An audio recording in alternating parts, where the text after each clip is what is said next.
Hello विद्यार्थियों, आज मैं आपको बताने जा रहा हूँ फलनों के प्रकार। तो हम फलनों के प्रकारों को समझेंगे। फलनों के प्रकार, फलनों के प्रकार में सबसे पहले देखते हैं एक ही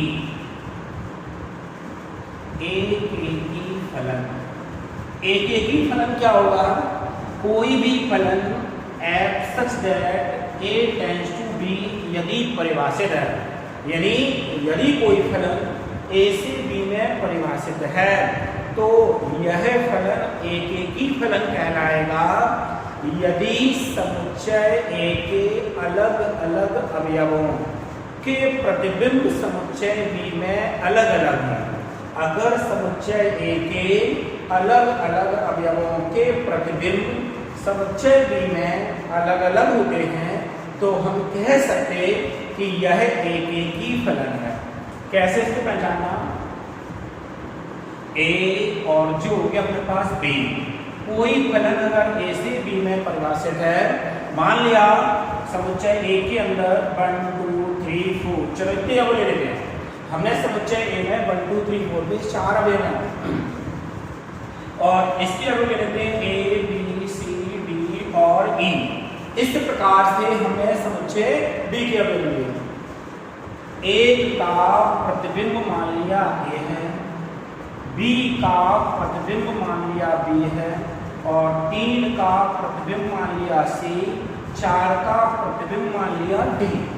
तुमसे क्या बोला था कि समुच्चय A का प्रत्येक अवयव समुच्चय B के अलग अलग अवयवों के साथ संबंधित है। देखो ये सारे अवयव अलग हैं और एक अलग अलग अवयवों का संबंध यहाँ अलग अलग अवयवों के साथ है। अगर ऐसा है तो फिर इस फलन को बोलेंगे एक ही।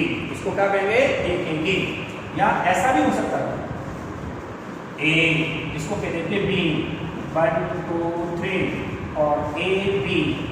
एक का प्रतिबिंब कौन? A, 2 का प्रतिबिंब कौन? A, 3 का प्रतिबिंब कौन? B। ठीक। और तुमसे पूछते क्या यह भी एक ही है? एक का प्रतिबिंब कौन? A, 2 का प्रतिबिंब कौन? A, मीन्स अलग अलग अवयवों के प्रतिबिंब समान हो गए। अभी क्या कर दे? अलग अलग अवयवों के प्रतिबिंब अलग अलग हो गए तो इसको बोलेंगे एक ही। अगर अलग अलग अवयवों के प्रतिबिंब समुच्चय B में समान हो जाते हैं तो इस प्रकार के फलन को बोलेंगे बहुएकी। तो यह कहलाएगा अपने पास में बहुएकी। बहुएकी फलन। बहुएकी फलन क्या होगा? अगर कोई फलन f such that a tends to b इस प्रकार से परिभाषित हो कि समुच्चय A के 2 या अधिक अवयवों के प्रतिबिंब समुच्चय B में समान है। तो क्या करते? 2 या अधिक, जब 2 अवयवों के प्रतिबिंब समुच्चय B में समान तो इसको बोलेंगे बहुएकी। एक और इसको क्या बोलना? बहुएकी। उसके बाद बताया हमने तीसरा अपने पास में है आच्छादक। आच्छादक फलन देखो क्या होगा? आच्छादक फलन। तो आच्छादक फलन को भी समझ लें। कोई फलन f such that a tends to b आच्छादक फलन कहलाएगा। आच्छादक कब कहलाएगा?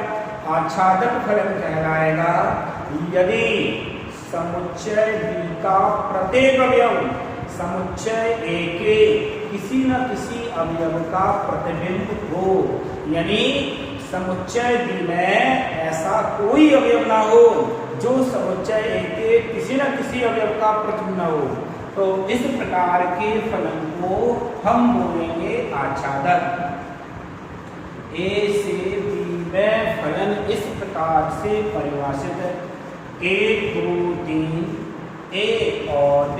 मान लो 2 ही अवयव और तुमसे कह रहे हैं 1 का प्रतिबिंब A और 2 का प्रतिबिंब भी A और 3 का प्रतिबिंब B। तो क्या ये आच्छादक है? आच्छादक की बात क्या करेंगे? समुच्चय बी का प्रत्येक अवयव समुच्चय ए के किसी न किसी अवयव का प्रतिबिंब हो, यानी समुच्चय बी में कोई भी अवयव बचना नहीं चाहिए। तो यहाँ एक भी अवयव ऐसा नहीं है जो किसी न किसी अवयव का प्रतिबिंब ना हो। इसका मतलब हुआ कि यह अपने पास आच्छादक है। क्या है? आच्छादक है। अगर मान लो कोई अवयव बच जाता है तो फिर उसको क्या बोलना? ए से बी, 1 2 3, ए बी सी, ठीक। और एक अवयव पढ़ा लेते डी कर लो, ए बी सी डी, ऐसे करते हैं। 1 का प्रतिबिंब ए, 2 का प्रतिबिंब डी, 3 का प्रतिबिंब सी, डी बच गया। तो बी में हमने देखा कि डी बच गया तो क्या आच्छादक होगा? आच्छादक तो होगा नहीं। तो अब इसको क्या बोलेंगे? इसका नाम हो जाएगा अंतरछेदी। अंतरछेदी इसको कहते हैं इनटू। इसे कैसे परिभाषित करेंगे लोग? कोई फलन f such that a tends to b अंतरछेदी फलन कहलाएगा यदि समुच्चय D में कम से कम एक अवयव ऐसा हो जो समुच्चय A के किसी अवयव का प्रतिबिंब ना हो। तो इस प्रकार के फलन को अंतरछेदी फलन कहते हैं। तो ये अंतरछेदी और ये आच्छादक। मन में बात आई कि क्या कभी आच्छादक अंतरछेदी हो सकता है? आच्छादक कभी भी अंतरछेदी नहीं होगा, क्योंकि आच्छादक में बचना नहीं चाहिए और अंतरछेदी में बचना चाहिए। ऐसे ही एकेकी कभी भी बहुएकी नहीं होगा, एकेकी कभी भी बहुएकी नहीं होगा और आच्छादक कभी भी अंतरछेदी नहीं होगा। परंतु एकेकी आच्छादक भी हो सकता है और एकेकी अंतरछेदी भी हो सकता है। कैसे? देखो, एकेकी की पहचान बताई गई कि समुच्चय ए के अलग अलग अवयवों के प्रतिबिंब समुच्चय बी में अलग अलग अवयवों के प्रतिबिंब अलग एकेकी है। ऐसा है? एकेकी है और अंतरछेदी भी है। तो एकेकी अंतरछेदी भी हो सकता है और आच्छादक भी हो सकता है। ऐसे ही अपने पास में बहुएकी फलन जो है, बहुएकी फलन आच्छादक भी हो सकता है और अंतरछेदी भी हो सकता है। ये वाला कैसे उदाहरण दिख रहा है? ये बहुएकी तो है ही और साथ ही क्या आच्छादक भी है, यानी कि बहुएकी आच्छादक भी हो सकता है और बहुएकी अंतरछेदी भी हो सकता है। तो विद्यार्थियों जी हमने अभी समझे फलन। जब मैं क्या समझे थे? फलन।